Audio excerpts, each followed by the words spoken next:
അസ്സലാമു അലൈക്കും വറഹ്മത്തുള്ളാഹി തആല വബറകാത്തു. കൂരിരുട്ടിൽ അതാ എന്തോ മാംസങ്ങൾ ചുട്ടുകഴിക്കുന്ന ആ ആളുകളുടെ ഇടയിലാണ് അവൾ പെട്ടത്. ഷക്കീല ശരിക്കും അവൾക്ക് ഭയമുണ്ടെങ്കിലും അവൾ ഭയം പുറത്ത് കാണിക്കാതെ അവരോടായി പറഞ്ഞു, അതെ, നിങ്ങൾ ആരോടാണ് കളിക്കുന്നതെന്നുള്ള ഓർമ്മ വേണം, മനസ്സിലായല്ലോ.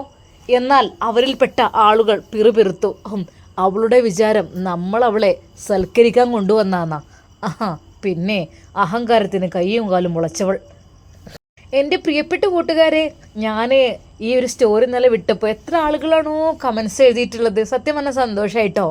ഷക്കീലക്ക് നല്ലോണം കിട്ടണം, അത് കിട്ടിയാൽ പോരാ എന്നാണ് പലരും പറഞ്ഞിട്ടുള്ളത്. തെറ്റ് ചെയ്തവർ ശിക്ഷ അനുഭവിക്കണം എന്നാണല്ലോ.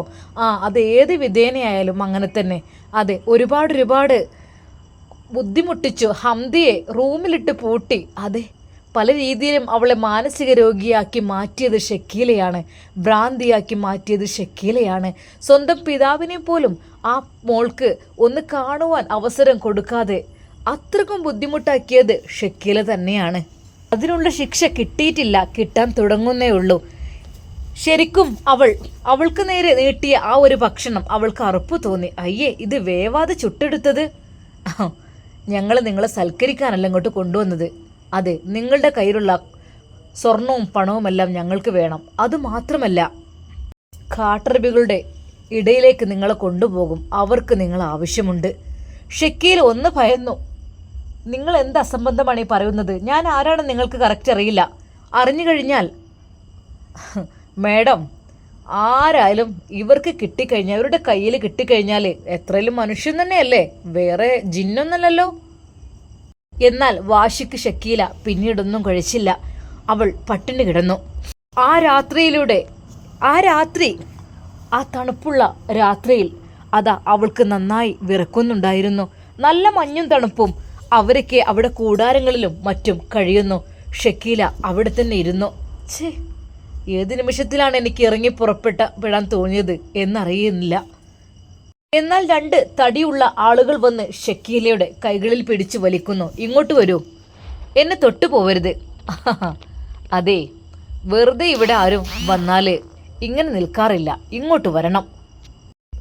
വിട് എന്നെ, പിടിക്കടാ അവനെ. അതെ, ആ 2 മല്ലന്മാർ ചേർന്ന് ഷക്കീലയെ താങ്ങിക്കൊണ്ട് പോകുന്നു. അവൾ കൈകാലിട്ടടിച്ചു. അതെ, എന്താ നിങ്ങൾ എന്നെ ചെയ്യുന്നത്? ഒരുത്തൻ അവളുടെ വായ പൊത്തിപ്പിടിച്ചു. ഒരക്ഷരം മിണ്ടി പോരുത്. ഇവിടെ ഞങ്ങളുടെ ഇടയിൽ പെട്ടാൽ ഒരാളും രക്ഷപ്പെടാറില്ല. ഞങ്ങൾ പറയുന്നതനുസരിച്ച് ഇവിടെ നിന്നോളണം, മനസ്സിലായല്ലോ? അല്ലെങ്കിലുണ്ടല്ലോ നല്ല ചാട്ടവാറടി ഞങ്ങളുടെ മൂപ്പൻ്റെ അടുത്തുനിന്ന് നിനക്ക് കിട്ടും.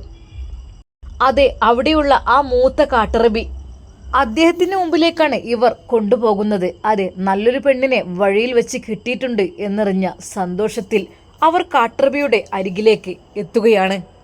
ഷക്കീല പരമാവധി കിണഞ്ഞ് ശ്രമിച്ച് അവരിൽ നിന്ന് രക്ഷപ്പെടാൻ ശ്രമിച്ചെങ്കിലും നടന്നില്ല. ചതിയന്മാരെ എന്ന് പറഞ്ഞ് അവൾ എന്തൊക്കെയോ പറയുന്നുണ്ട്, പക്ഷേ ശബ്ദം പുറത്തേക്ക് വരുന്നില്ല. അങ്ങനെ ആ മൂത്ത കാട്ടറബിയുടെ മുമ്പിലേക്ക് ഷക്കീലയെ അവർ കൊണ്ടുപോയി നിർത്തുന്നു. അവൾ ഒരു നിമിഷം പൊട്ടിത്തെറിച്ചു. എന്നാൽ വായ വീണ്ടും അവർ ഒരു പ്ലാസ്റ്റർ കൊണ്ടങ്ങ് അടച്ചു. കൈകൾ പിന്നിലേക്ക് കെട്ടി. അവൾ എന്തൊക്കെയോ പുലമ്പുന്നുണ്ട്. എന്നാൽ ആ കാട്ടറബി ഒരു നിമിഷം, എവിടുന്ന് കിട്ടി മുതലിനെ? എന്തൊക്കെ തന്നെയാലും ഇന്ന് കിട്ടിയത് വലിയൊരു കോള് തന്നെയാണല്ലോ. ഓ ഇന്ന് എനിക്ക് കോൾ അടിച്ച ദിവസം. ആ കാട്ടറബിയുടെ ആ രൂപം കണ്ട് ശരിക്കും ഷക്കീലക്ക് ഛർദ്ദിക്കാൻ വന്നുപോയി. അതെ, ശരിക്കും ഒരു വികൃത രൂപം തന്നെയാണ്. അതെ, ഒരു കുളിയോ നനയോ വൃത്തിയോ ഒന്നുമില്ലാത്ത രീതിയിൽ, ഒരു മനുഷ്യന്മാരെ ശരിക്ക് കാണാത്ത രീതിയിൽ ശരിക്കും ഒരു കാട്ടറബി തന്നെ. അയാളുടെ ആ ഒരു രൂപം കണ്ട് പേടിച്ചു പോയി. അതെ, നീഗ്രോകളിൽപ്പെട്ട ഒരു കാട്ടറബി കണ്ടാൽ പേടിച്ചു പോകും. അയാൾ ചിരിച്ചുകൊണ്ട് അവളുടെ അരികിലേക്കെത്തി. ഇന്ന് എൻ്റെ ഇര നീയാണല്ലേ. എന്തൊക്കെ തന്നെ ഒരു മൊഞ്ചത്തി സുന്ദരി മുതലിനെ തന്നെ കിട്ടിയിട്ടുണ്ട്.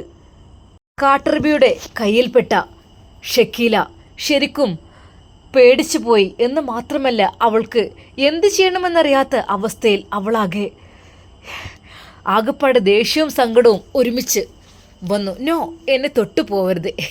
ഇല്ല, തൊടില്ല, നിന്നെ സ്വന്തമാക്കുള്ളൂ ഞാൻ എന്ന് പറഞ്ഞുകൊണ്ട് ആ ഒരു കറുത്തു തടിച്ച ആ ഒരു വലിയ കാട്ടർബി അതാ അവളുടെ നേരെ അടുക്കുന്നു. അവൾക്ക് ദേഷ്യവും ഭയവും ഒരുമിച്ച് വന്നു. എന്നാൽ അവളും വിട്ടുകൊടുക്കുന്നില്ല. അവളും ആ അറബിയെ എന്തോ എടുത്ത് ഉപദ്രവിക്കാൻ വേണ്ടി ശ്രമിക്കുകയാണ്. പക്ഷേ അപ്പോഴേക്കും പിന്നിൽ നിന്ന് അതാ കൈകൾ ഒന്നുകൂടി മുറുക്കി കെട്ടി അവരുടെ കിങ്കരന്മാർ. ആഹാ, നീ ഞങ്ങളുടെ ബോസിനെ ഉപദ്രവിക്കാൻ മാത്രമായോ? എന്നാൽ ആ കാട്ടർബി അത് അയാൾ ഉപദ്രവിക്കാൻ വന്നപ്പോഴേക്കും അയാളുടെ ആ ശക്തമായ കൈകൾ കൊണ്ട്, ആഹാ, ഇതുവരെയായിട്ട് ഒരു കുട്ടി എൻ്റെ നേരെ വിരൽ ചൂണ്ടിയിട്ടില്ല, നീ എൻ്റെ നേരെ വിരൽ ചൂണ്ടുന്നോ എന്ന് പറഞ്ഞ് അതാ അവിടെ ഉണ്ടായിരുന്ന ആ ഒരു വലിയ ചാട്ടവാറെടുത്ത് അവളെ പൊതിരെ തല്ലി. അവൾ കരഞ്ഞു പോയി. നോ, എന്നെ തല്ലരുത്.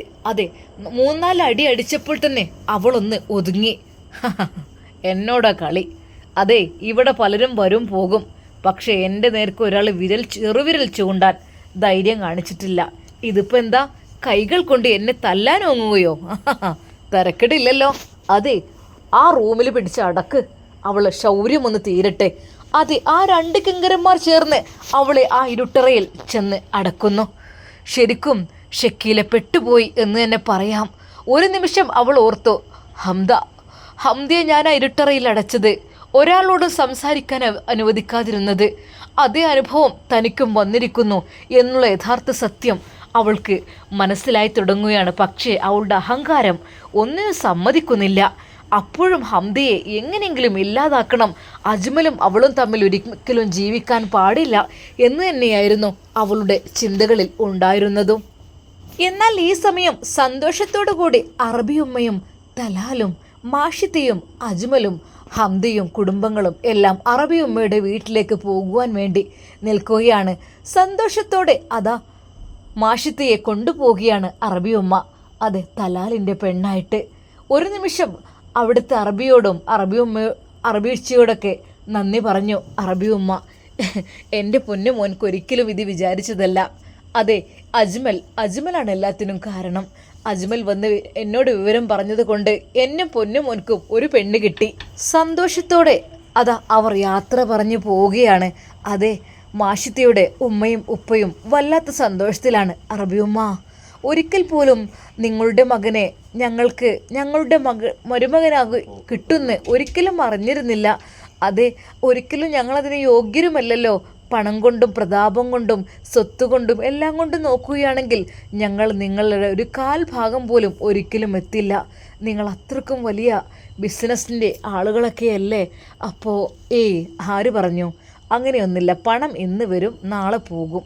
അങ്ങനെയാണ്. പണം കണ്ടിട്ട് ഒരാൾ നമ്മൾ ഒരിക്കലും അഹങ്കരിക്കാൻ പാടില്ല. പണത്തിനെ കുറിച്ചുള്ള എനിക്കുള്ള ആ ഒരു കൺസെപ്റ്റ് അതെനിക്ക് താല്പര്യമില്ല.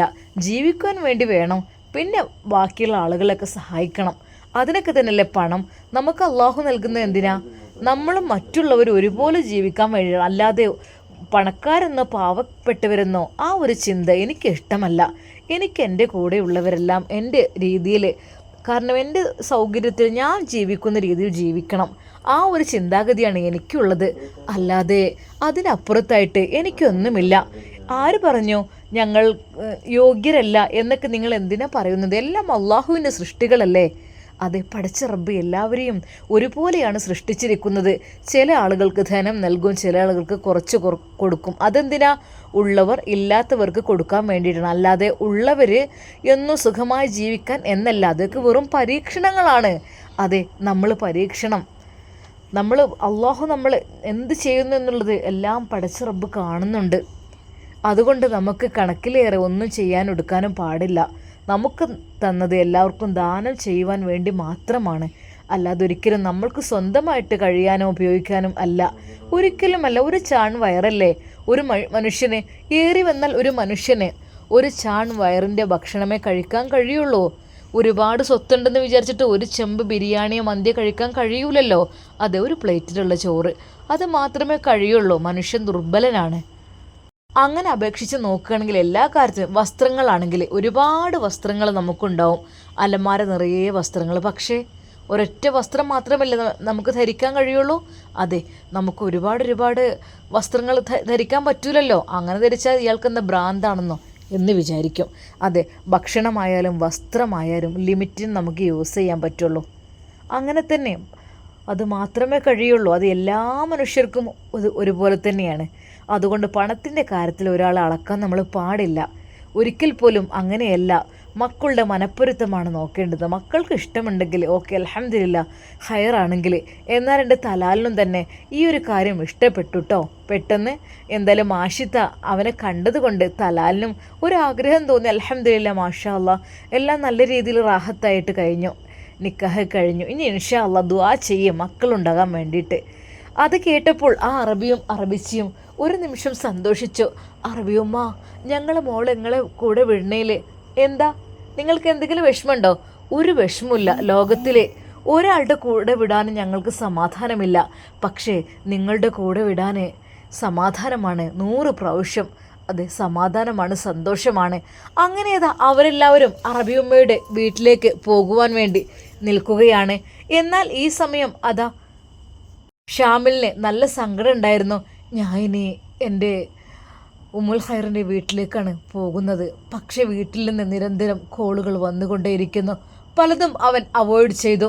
പക്ഷേ നിരന്തരം വരുമ്പോൾ വീണ്ടും വീണ്ടും വിളിക്കുമ്പോൾ, ഹലോ, എന്താ മോനെ, നീ ഇതുവരെ ടിക്കറ്റൊന്നും എടുത്തില്ലേ? എന്തൊരു കഷ്ടമാണിത്. എൻ്റെ ബാപ്പാക്ക് സുഖമല്ല, എന്നെക്കൊണ്ട് കഴിയൂല ഒറ്റയ്ക്ക് നോക്കാൻ. ഒരു പെണ്ണിവിടെ അത്യാവശ്യമാണ്. എന്ത് പണിയാണ് നീ കാണിക്കുന്നത്? എനിക്ക് എൻ്റെ ബാപ്പാനോട് ഇത്രയും സ്നേഹമില്ലേ? വല്ലാത്തൊരാൾ തന്നെയാണ് നീ കേട്ടോ. ഇതാണ് നിന്നെ ഗൾഫിലേക്ക് പഠിപ്പിച്ച് ഗൾഫിലേക്ക് പറഞ്ഞയച്ച് ഒക്കെ ചെയ്തിട്ടും നീ തീരെയൊന്നും മൈൻഡ് ചെയ്യുന്നില്ല. വല്ലാത്തൊരാൾ തന്നെ. ഇങ്ങനെയൊക്കെ ചെയ്യാൻ പാടുണ്ടോ മോനെ? അതെ എളാമ്മ ഓരോ കാര്യങ്ങൾ പറഞ്ഞു തുടങ്ങി. ശരിക്കും അവൻക്കതെല്ലാം കേട്ട് ആകെപ്പാടൊരു മടുപ്പ് തോന്നി. എന്താ റബ്ബേ ഇങ്ങനെയൊക്കെ പറയുന്നത്? ഇതുവരെ എൻ്റെ ഉപ്പാനെ നോക്കാൻ എന്തിനാ ഇപ്പോൾ ഒരുപാട് ആളുകൾ, അതും ഒരു അന്യ പെണ്ണ് എന്തിനാ? ഇനിയിപ്പോൾ ഞാൻ ആ വയസ്സിന് മൂത്ത ആ പെണ്ണിനെ കല്യാണം കഴിക്കാന്നൊക്കെ പറഞ്ഞാൽ അത് വല്ലാത്തൊരു ബുദ്ധിമുട്ട് തന്നെയല്ലേ? സത്യം പറഞ്ഞാൽ ഷാമിലിന് വല്ലാത്ത വിഷമമായിരുന്നു. എന്നാൽ അന്ന് ഷാമിലിൻ്റെ അരികിലേക്ക് അതാ ബുഷി വരുന്നു. ഷാമിൽ, ബുഷി, അറബിയമ്മയുടെ വീട്ടിൽ പോയാൽ ഷാമിൽ അവിടെ നിൽക്കുമോ? ഇല്ല, എനിക്കെൻ്റെ മാഡത്തിൻ്റെ വീട്ടിൽ പോകണം. അവർക്ക് നന്ദി പറയണം, അല്ല പറ്റില്ല. അപ്പോൾ അല്ല ബുഷി, നിങ്ങളെന്നാ പോകുന്നത്? ഞങ്ങൾ 1 മാസത്തെ ഉണ്ട്. പക്ഷേ എൻ്റെ ക്ലാസ്സൊക്കെ ഉണ്ടായത് കൊണ്ട് ഞങ്ങൾ ചിലപ്പം പെട്ടെന്ന് പോകും. ബുഷി, എന്ത് ഷാമിൽ, നാട്ടിലേക്ക് വരുന്നോ? ഞങ്ങളുടെ വീട്ടിലേക്ക്? അവളുടെ സ്നേഹത്തോടെയുള്ള ആ ഒരു വിളി, അതിൽ ശരിക്കും അവൻ ഒരു നിമിഷം ചിന്തിച്ചു പോയി. അതെ, അവളുടെ വീട്ടിലേക്ക് പോകാനുള്ള ഭാഗ്യമൊക്കെ എനിക്ക് ലഭിച്ചിരുന്നെങ്കിൽ എന്ന്. പക്ഷേ തൻ്റെ വീട്ടിലെ സ്ഥിതിഗതികൾ ആലോചിച്ച് ഒരു നിമിഷം ഷാമിൽ നിശബ്ദനായി നിന്നു. ഷാമിൽ, എന്തു പറ്റി? അവളുടെ ആ ഒരു ചോദ്യത്തിന് മുമ്പിൽ അവൻ ഒരു നിമിഷം വെറുതെ ഒന്ന് പുഞ്ചിരിച്ചു, എന്നല്ലതൊന്നും പറഞ്ഞില്ല. ഷാമിൽ, ഞാൻ പറഞ്ഞത് കേട്ടില്ലേ? ഞങ്ങളുടെ കൂടെ നാട്ടിലേക്ക് പോരുന്നോന്ന്. നാട്ടിലേക്ക് എനിക്ക് പോകണം. പക്ഷേ എന്തു പറ്റി? അതൊക്കെ ആലോചിക്കുകയാണെങ്കിൽ എന്താ ഷാമിൽ, എന്നോട് പറഞ്ഞൂടെ? വീട്ടിൽ കല്യാണക്കാര്യത്തെക്കുറിച്ച് ചിന്തിക്കുന്നുണ്ട്. അതിൻ്റെ ചർച്ചയാണ് ഇപ്പോഴുള്ളത്. ഓ, അപ്പോഴേക്കോ? അപ്പോൾ എന്ത് ചെയ്യാൻ? വീട്ടിലേക്ക് ഒരാളെ വേണമത്രേ. അതിനുവേണ്ടി ഞാൻ കല്യാണം കഴിക്കണം എന്നൊക്കെയാണ് പറയുന്നത്. ശരിക്കും അത് അവൾക്ക് വല്ലാത്ത ടെൻഷനായി. ബുഷി പറഞ്ഞു, ഷാമിൽ, അത് എന്താ ബുഷി, എന്തെങ്കിലും എന്നോട് പറയാണ്ടോ? ഇല്ല. പക്ഷേ എങ്ങനെയെന്നറിയില്ല, അവരുടെ മനസ്സുകൾ അതിനിടയിൽ തമ്മിലടുത്തിരുന്നു. ബുഷിക്ക് നല്ല ആഗ്രഹമുണ്ട് ഷാമിൽ തന്നെ വിവാഹം കഴിച്ചിരുന്നെങ്കിൽ എന്ന്. എന്നാൽ ഷാമിലും ആഗ്രഹിക്കുകയാണ് ബുഷിയെ ഒന്ന് എനിക്ക് കല്യാണം കഴിക്കുവാൻ കിട്ടിയിരുന്നെങ്കിൽ എന്നതിനെക്കുറിച്ച്. പക്ഷേ തൻ്റെ വീട്ടിലെ കാര്യങ്ങൾ ആലോചിച്ചിട്ട് ഒരു സമാധാനവുമില്ല. നിരന്തരം കോളാണ്, തലങ്ങും വിലങ്ങും കോളാണ്. എന്തപ്പോൾ ചെയ്യുക എനിക്കറിയുന്നില്ല. അങ്ങനെയതാ അവരെല്ലാവരും അറബിയമ്മയുടെ വീട്ടിലേക്ക് യാത്ര പുറപ്പെട്ടു. എല്ലാവരോടും യാത്ര പറഞ്ഞുകൊണ്ട് അങ്ങനെ അവരുടെ ആ ഒരു കൊട്ടാരത്തിലെ ആളുകളെല്ലാം ഒഴിഞ്ഞു തുടങ്ങി. സന്തോഷത്തോടെ അവരെല്ലാവരും അറബിയമ്മയുടെ വീട്ടിലേക്ക് മാഷാ അല്ലാ. അറബിയുമ്മ സന്തോഷം കൊണ്ട് പുളകിതയായി. അല്ലാ, എൻ്റെ വീട്ടിലേക്ക് ഗസ്റ്റുകൾ വരികയാണ്.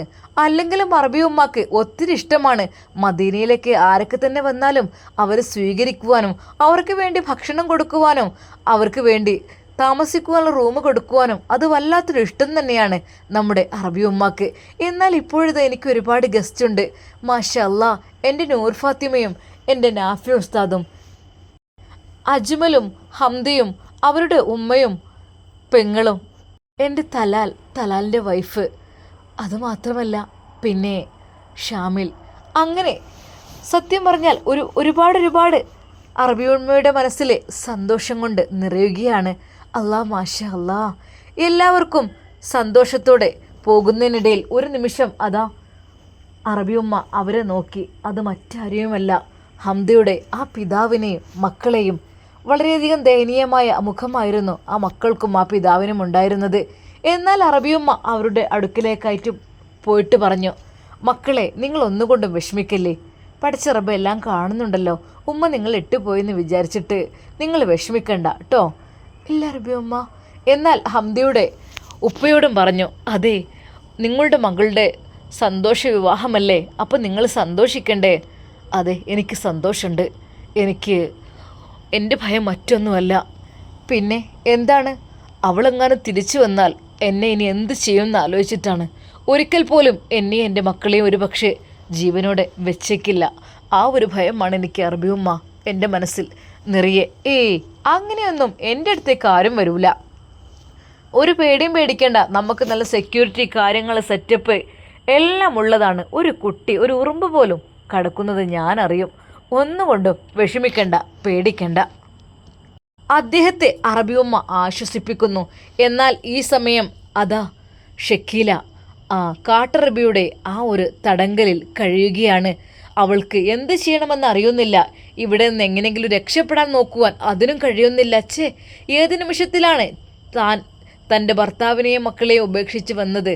ആ നിമിഷം തുടങ്ങിയ തൻ്റെ ബുദ്ധിമുട്ട് ഇതുവരെ അവൾക്ക് മനസ്സമാധാനമില്ല. അതെ, ശരിക്കും ഷക്കീല പെട്ടു എന്ന് തന്നെ പറയാം. കാട്ടറബി ഇടയ്ക്കിടെ വന്ന് അവളുടെ മുഖത്ത് നോക്കി ചിരിക്കുന്നു. ഷക്കീല, നിന്റെ മനസ്സെപ്പോഴാണ് മാറുന്നത്? അതുവരെ നീ ഇവിടെ കിടക്ക് എന്നുള്ള രീതിയിൽ. അല്ലെങ്കിലുണ്ടല്ലോ, എന്നോട് തർക്കുത്തരം പറഞ്ഞാൽ നീ അറിഞ്ഞതല്ലേ നേരത്തെ ചാട്ടവാറിൻ്റെ ചൂട്. അത് ഇടയ്ക്കിടെ ശരീരത്തിൽ അങ്ങനെ പ്രവേശിക്കും. ഓക്കെ, മനസ്സിലായല്ലോ? അയാൾ ഒരു ഭീകരമായ ചിരിയോടുകൂടി അത് പറഞ്ഞു. ശരിക്കും ഷക്കീല ദേഷ്യത്തോടെ അയാളെ നോക്കി. ഇൻഷാ അല്ലാ, നമുക്കിതിൻ്റെ ബാക്കി ഭാഗം നാളെ കാണാം.